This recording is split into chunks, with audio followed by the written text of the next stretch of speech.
My name is Ryan. Until that night I believed I had endless patience. I'd been married to Emily for 5 years. We weren't flawless, but I trusted our respect for each other could weather most things. She was bold, quick with a line, and loved testing limits. Most of the time I admired that. Lately though, her barbs stopped feeling playful.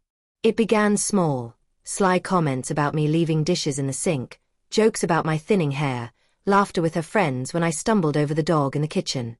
Harmless, I told myself. Marriage means letting little annoyances slide.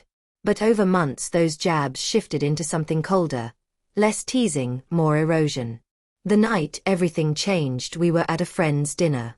About 8 of us were drinking wine, trading stories over a charcuterie board. Someone brought up terrible first dates. One of Emily's friends asked about her worst. She smiled and said, "Oh, the guy who wouldn't stop talking about himself. Him and Ryan tie for last." The table laughed. I forced a laugh too, but my stomach tightened. Then the line that broke something in me. Conversation slid to relationships. Emily, a few glasses in, leaned back with a smirk and said, "Well, at least my ex was bigger." She dropped it like a throwaway punchline.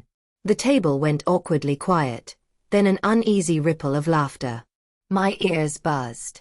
My chest constricted. I didn't storm out. I didn't shout. I gave a faint smile and pretended it didn't hurt. Inside, something snapped. I drove home without speaking. Emily tried to play it off as a joke, calling me sensitive. I didn't answer. I wasn't enraged yet. I was thinking. I lay awake that night listening to her breathing beside me, replaying the words, the smug look when she said them. It wasn't only what she said. It was the satisfaction on her face, like embarrassing me in front of friends was an accomplishment. The next morning I didn't bring it up. Not because I'd forgiven her, but because I wanted her to believe I had. I kissed her forehead before work, made her coffee, texted during the day like everything was normal. If she noticed my distance, she didn't show it.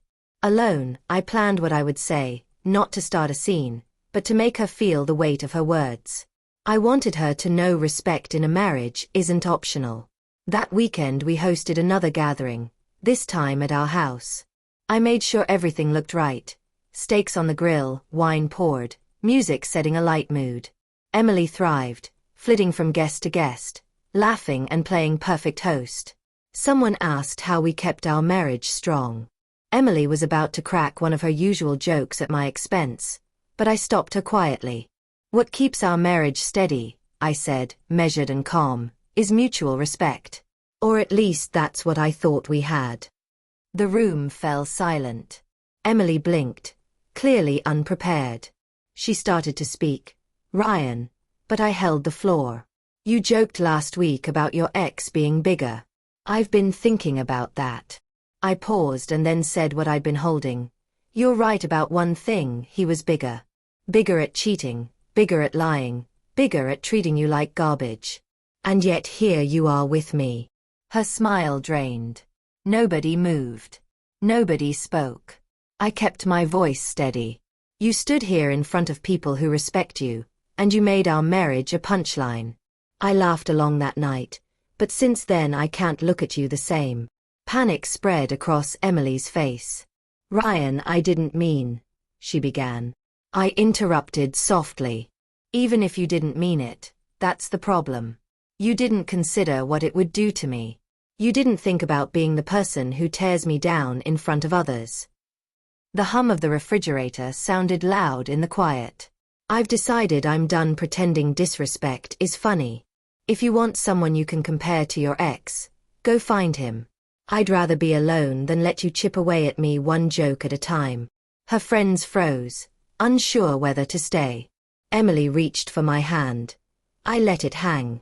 Her voice shook when she said, "I'm sorry. I was trying to be funny." I answered quietly, "That's the thing, you didn't think. If this marriage is going to survive, that must change. Right now." Tears filled her eyes. The fire that usually lived in her had vanished. "I promise," she whispered. I leaned back just enough for the room to breathe again. Turning to our guests, I gave a polite smile and said, "Sorry about that. Who wants dessert?" The rest of the evening carried on, awkward and careful. Emily didn't make another cutting joke that night. Not then, and not for a long while after. For the first time in months I felt something return. The bit of myself I'd been losing quietly. My self-respect.